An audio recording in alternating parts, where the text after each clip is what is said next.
How you doing? My name is Jeramaine from New York, United States.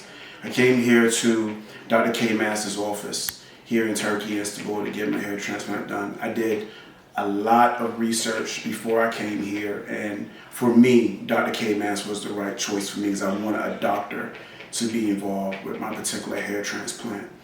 I would tell you, here, don't be afraid to travel outside the U.S. to come here. This is the best place to, in my opinion, to get your hair transplant done. So continue to do your own personal research. For me, the staff here at Dr. Caymaz's office was professional.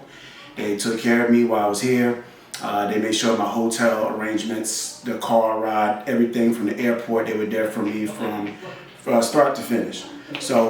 But for me, it was a great experience for me personally, so I look forward to my journey. I got at least 8 months to a year left, to see how my results would be. But so far, I love my results. I'm glad that I came here. So I most definitely wish all of you the best of luck on your journey, most definitely with this, but this is going to be great. Just try it out, all right?